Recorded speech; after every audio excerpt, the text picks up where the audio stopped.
Good evening, everybody. Welcome to the Policy Committee of the Phoenixville Area School Board. Our first order of business is approval of the minutes from our March 23rd meeting.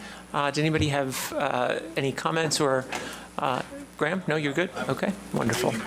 Okay. Thank you for the minutes, Ms. Cameron. They are approved as written. Under approval items, we have a proposal for a memorial at Harrishill Elementary. Dr. Kilmitz? Correct. Yes. So there was some money raised several years ago by the Homeschool Association, actually at Manavon, in memory of Mary Ellen Trout, a beloved employee who has since passed.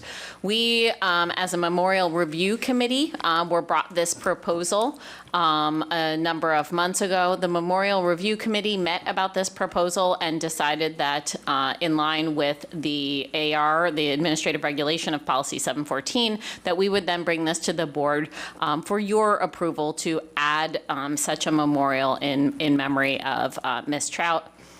And there is an associated plaque that would go with the memorial, but not be placed on the picnic tables, which is what would be funded by this proposal. Mm-hmm. Okay. Any questions about any of that information? Am I correct in assuming that we would have had these picnic tables anyway? This is not putting in, because the purpose behind this was not to have more stuff that the district has to There is not more stuff for us to maintain. The Harrishill administration is recommending the purchase of the picnic tables regardless for student use. Fantastic. Thank you. Thank you. Thank you. Any more questions from the board? Okay, then moving right along, our second approval item is a proposal for the Keystone Agenda and Policy Portal. While we're still investigating what all the options are, at this point, PSBA, who provides oversight to our policy maintenance, they've severed their relationship with board docs, which we were expecting to happen because Board Docs has no plans at this time to become ADA compliant per our new regulations. So for that reason, for those reasons, we are exploring potential options. One option is certainly what PSBA is doing. PSBA is moving their partnership to a new portal called Policy Portal, and also a new platform for board minutes and agendas called Keystone Agenda. Again, we are still investigating all the options out there, but at this time, this is our recommendation, and we're bringing it to you right now because we don't want to wait on the transition. The timing is such that Board Docs and PSBA will no longer have a relationship as of June 30th. We also need to let Board Docs know, per our contract language, at least 30 days in advance of the close of our contract. So we have to make a decision and then also set up a transition plan for you in May. And so because of that, we want to make sure we're bringing this for possible approval now, and we'll keep you posted. We're still investigating and doing a lot of work in the back end, so that we can bring you our very best recommendation. Go first. Dr. Kilmitz, is there a cost differential known at this time? There is, and it looks like we will be saving money with this platform, but again, we want to do our due diligence and making sure we're investigating that the services are exactly the same. At this time, we do believe there will be, and Ms. Cameron, I'm turning to you, a $16,000 savings per year. Thank you. That was my question. So. Okay. So this would be everything that's on board docs today would be gone. So that's all of our policies, all of our Wouldn't meeting be minutes. gone. It would transition. Gone, it would transition to the new platform. We wouldn't have to use it. We would not have to use Board Docs. Yes. Sold. Okay. Can I just quickly ask, is there any talk of maybe maintaining both of them for a year, just in case we have some transition difficulties, or? At this time, with that cost, I don't know that we could make that recommendation, I don't know the answer to that. Let us continue to investigate, and we'll make sure that when we come back to you in 2 weeks, we have much more information, including what that transition is going to look like. Any remaining questions from the board? Seeing none, we'll move into our policy news network. These are for approval at this evening's board meeting. Number one to review is policy 140 regarding charter schools. You'll see that this has just a few clauses that are updated. Everything has been reviewed by Dr. Melber, and the new clauses that were added were about insurance and enrollment. Thank you. Moving along, policy 204 and attendance. We've talked a little bit about the transitions that came with this policy, most notably the new school code from 2025 did not allow for truant students to transfer mid-year to cyber charter schools. So that is a particular note, as you will see tonight, also associated administrative regulations going along with those changes. Thank you for that. Seeing no questions or comments, we'll move into policy 221, dress and grooming of students. And there's actually 325 is also related. So Correct, yes. This is a group of policies, one addressing students, one addressing staff, that explicitly mentions compliance regarding anti-discrimination around hairstyles and head coverings. Thank you. The next policy for review is 236.1. This is a threat assessment. This threat assessment policy does have some changes. We, most notably, the collaboration with local law enforcement. We have reviewed this internally, myself, Dr. Garitano, Dr. Taylor, at length, to make sure that not only are we in compliance with it, which we are, but that any language is clear and accurate, and we feel it is. Very good. Ms. Turner. I noticed that as we've reviewing these policies, we have moved away from specific title designations as to who's responsible for something and said something like superintendent or designee. And I noticed that this policy is going back the other direction and saying under the training that the school safety and security coordinator. Why are we doing that? Because I thought the real deal. It's required by law. Then that's a good reason, Yeah. okay.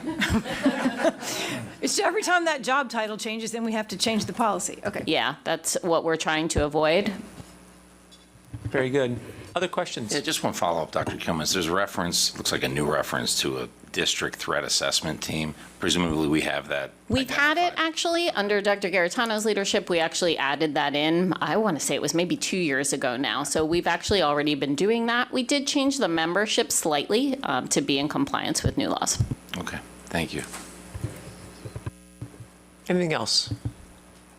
Okay, we're going to move into policy 332 concerning working periods. Ms. Rockwood has reviewed this policy. There's really only minor changes here, a couple words. Very well. Okay, policy 619, a district audit policy. Again, Dr. Melber has reviewed this policy as well.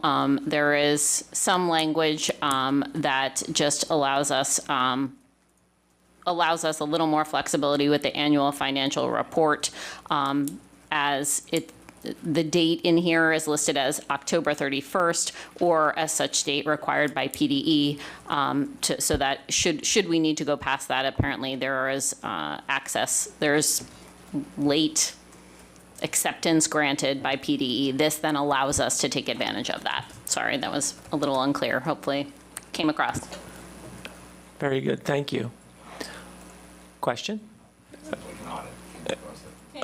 Just like an audit, yes.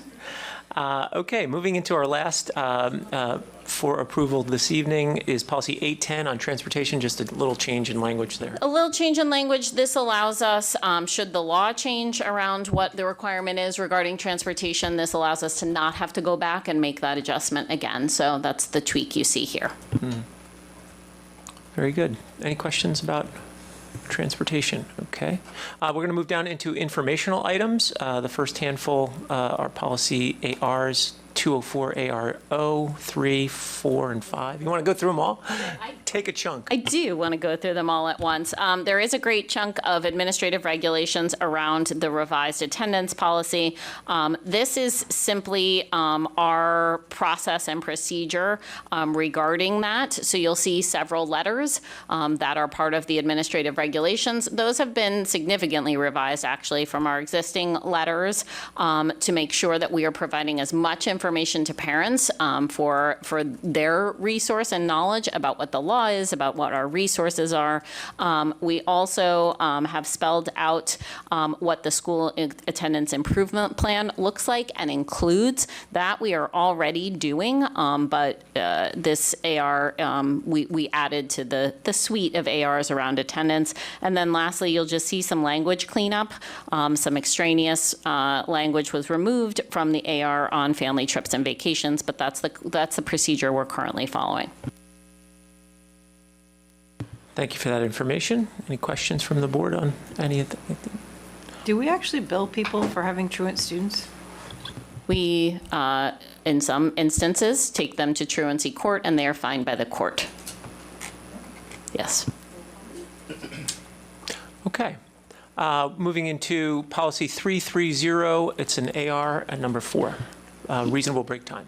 Yes, reasonable break time and lactation accommodations. We've revised this slightly to make sure that we are clear about the length of time and about who is responsible for designating and notifying employees about this.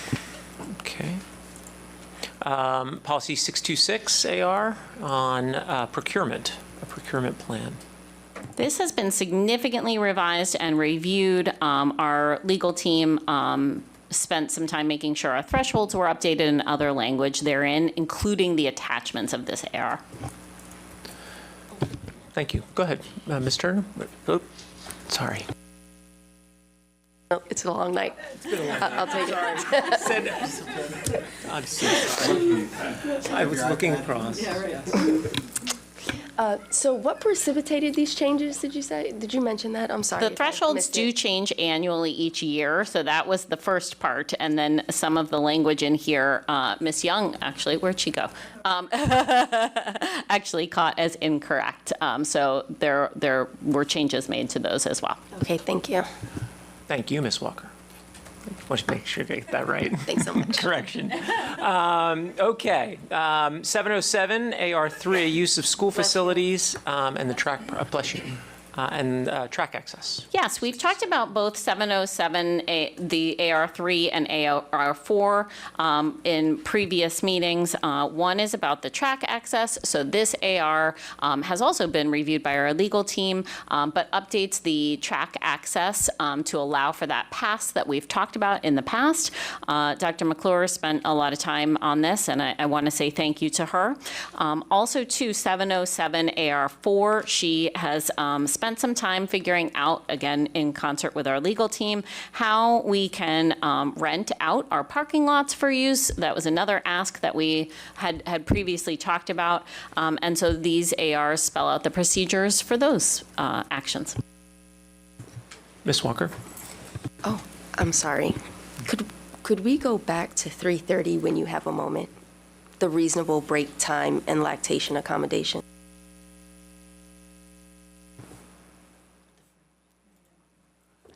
Yeah, go ahead. Okay, thank you. One, just wanted to know how we came up with the 1-year timeframe. I'll defer to Ms. Rockwood. Ms. Rockwood is letting us know it's federal law. Okay, and is the federal law mean it's a maximum of 1 year, a minimum of 1 year? So we, as a district, could allow for more than 1 year if we wanted to?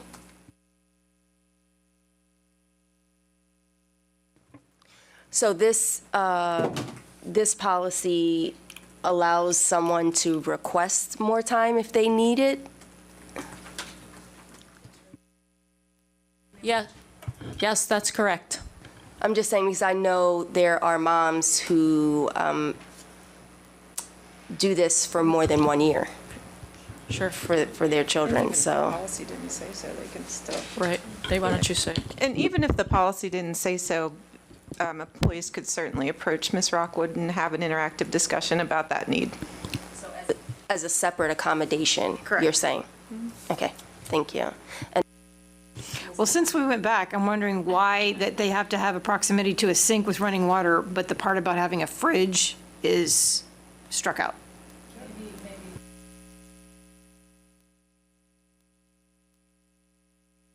Thank you, Ms. Rockwood.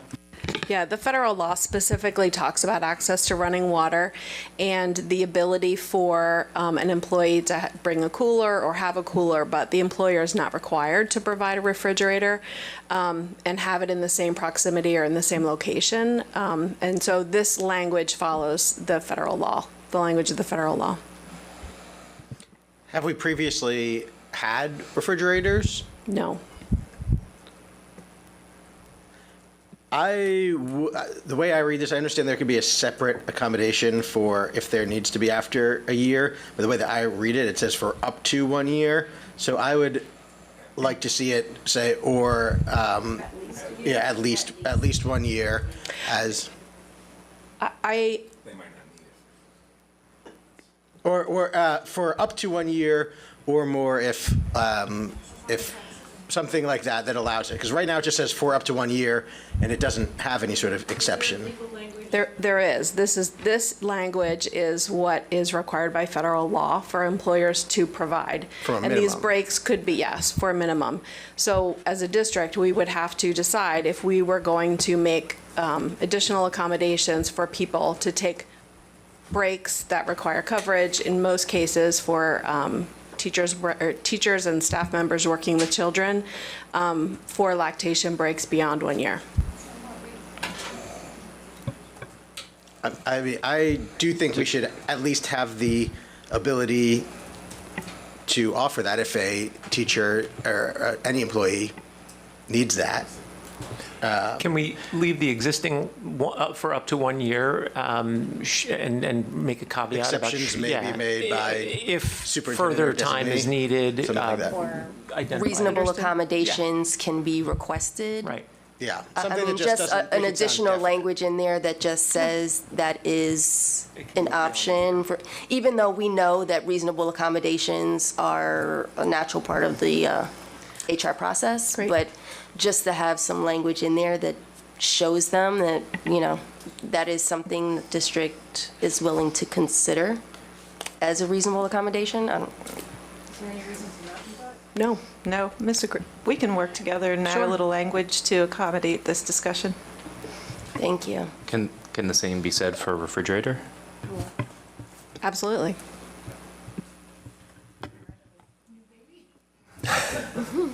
Slightly on my mind. All right. Thank you for those points of discussion. And had we finished on our last 8 and 9 school use facilities? I have said what I needed to. If Okay. anyone has any Anybody have questions. I had a questions few about that? questions on 707, on the, 707. Dr. Kilman. So on the track access for the summer hours, where it says daily, that's weekends included, I presume? That's all right. I didn't see Dr. G here. For I would've- I summer would've asked. hours, yes, daily does include So that weekends, includes the yes. weekends. And then I guess a follow-up is, since it's going to be locked, is there any policy around current Phoenixville area student athletes having access, a track athlete, a lacrosse player, somebody that wants to go on and get extra workout in between these hours of operation? I'm wondering how that would be possible. My concern there would be supervision. This policy does explicitly allow for adults because of the supervision aspect. Okay.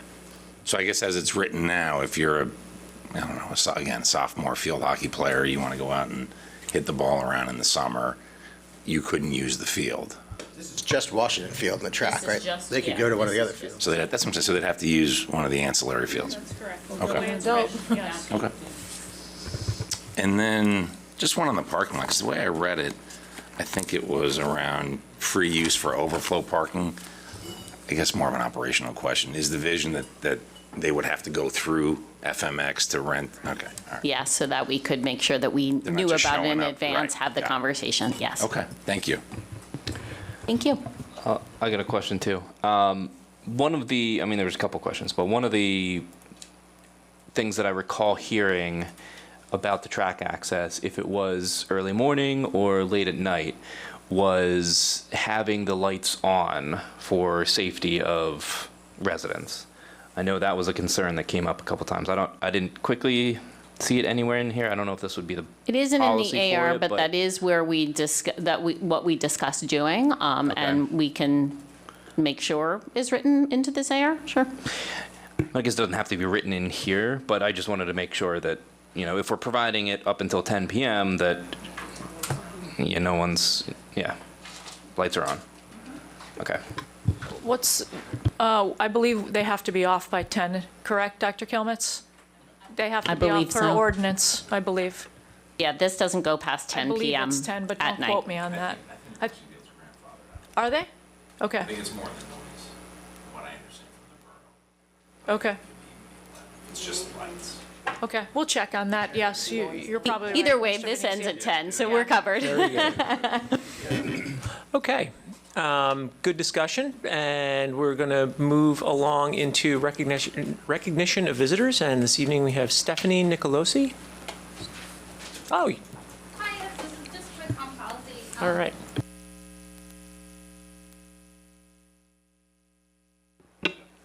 Now you can hear me.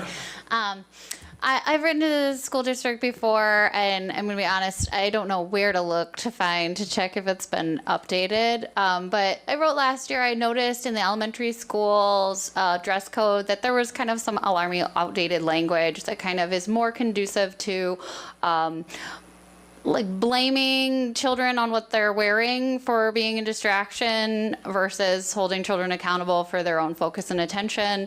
This is generally more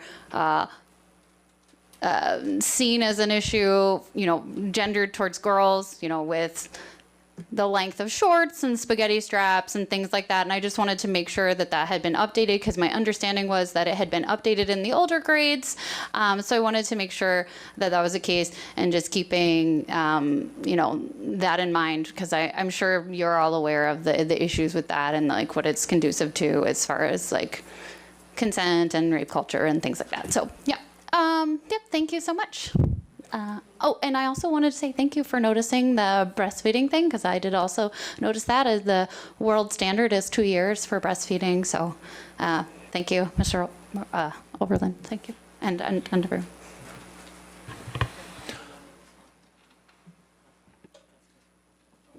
Sure, if you'd like to, yeah, if you have some additional information, that would be great. Thank you, Dr. Just to Kilmetz. let everybody know that dress code at the elementary level was updated in this year's student handbooks to match what is at the secondary level.